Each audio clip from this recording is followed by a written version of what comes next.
All right, so moving on to the final segment, we're going to pivot over here to the world of football inside the NFL world, and I'll be sharing my updated NFL mock draft. So this is my NFL mock draft 1.0.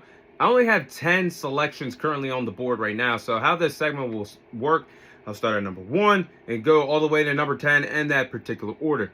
So number 1 on the board will be the Las Vegas Raiders. I have them drafting Fernando Mendoza, quarterback from Indiana. Now, I do believe that the Las Vegas Raiders need a franchise quarterback for the sake of the future. They have not had one since Derek Carr left the building, and they tried to bring one in last year when they acquired Geno Smith, trading for him from the Seattle Seahawks.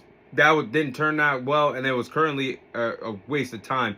And Geno Smith nearly had more interceptions than touchdowns last year. Clearly not worth the $70+ million contract that he's getting paid by the Las Vegas Raiders.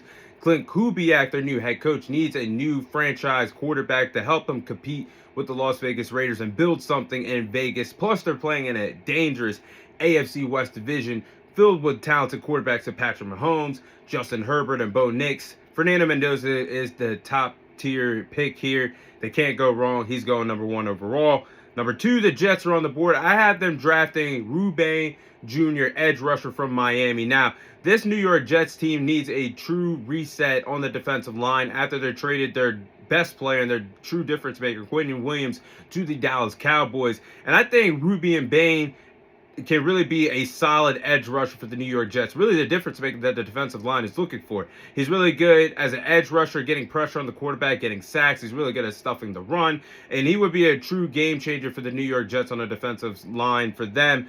Number 3, Arizona Cardinals are on the board. I had them drafting Arvell Reese at the linebacker position from Ohio State. Now, Arvell Reese, I honestly might think he could be one of the most talented players, a part of this 2026 NFL draft class, and the Cardinals need a big upgrade at the linebacker position. This guy, Arvell Reese, can be really special. He could be an on-ball linebacker or an off-ball linebacker. He could be really solid either or. That's a problem that the Cardinals would have to address down the line because of how talented he is, but I think he fits the bill here.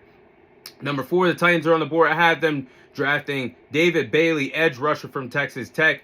Now, Robert Saleh, their new head coach, his defensive scheme, he loves running 4-man rushes, and David Bailey fits the bill for what he's looking for in Tennessee. Like, they need an upgrade at the edge position anyway, and David Bailey led the FBS with a 93.8 PFF pass rush grade with 15 sacks last year. He was a monster for Texas Tech. That's a good draft pick if they go in that direction. Number 5, the New York Giants are on the board. I have them drafting Spencer Fano, offensive tackle from Utah. Now, they need protection up front for their talented quarterback in Jackson Dart, who spent too much time in concussion protocol for the wrong reasons during his rookie season.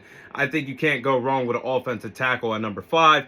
Number 6, the Cleveland Browns. I have them drafting Carnell Tate, wide receiver from Ohio State. And I think no matter who the hell the quarterback's going to be for Cleveland next year, whether it's Shedeur Sanders, whether it's Deshaun Watson, you need to get a difference maker at the wide receiver position to play alongside Jerry Jeudy and these other offensive talented players. I think Carnell Tate could fit the bill and be the number 1 wide receiver that the Cleveland Browns are looking for.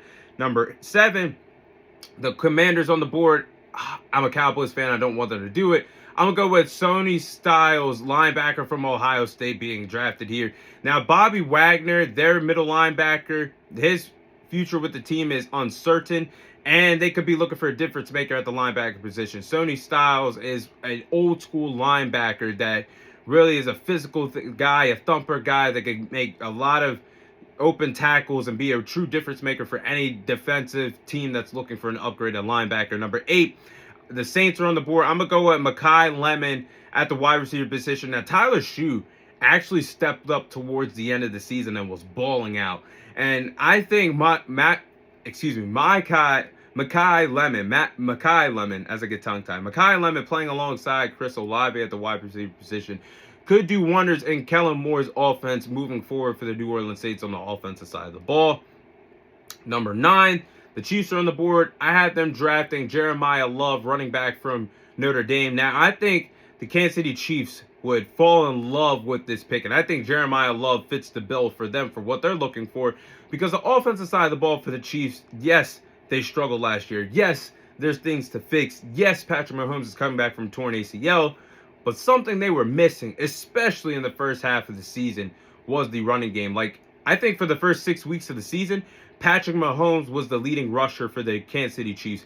That is a problem, and I think the running back duo of Kareem Hunt and Isaiah Pacheco is no longer working. Like, these guys lost a lot of juice during the the NFL season. The NFL season. And I think Jeremiah Love would fit the bill here for the Kansas City Chiefs at the running back position. And that could be the spark they need. And then at number 10, for what I have right now, the Cincinnati Bengals are on the board, and I have them drafting Peter Wood as a defensive tackle. Like, the Bengals need upgrades all over the board on the defensive side of the ball for them. But I think it starts on the defensive line, and I think Peter Wood would be a good draft pick for the Cincinnati Bengals. So, again, that's my NFL Mock Draft 1.0. Just 10 selections on the board for now. As we get closer to the NFL Draft, I will have more selections, of course. But that is all the time I have for you guys today. Thank you guys for watching. Thank you guys for listening. This is your host, Thomas Tyree, signing off. And I'll see you guys on next week's episode.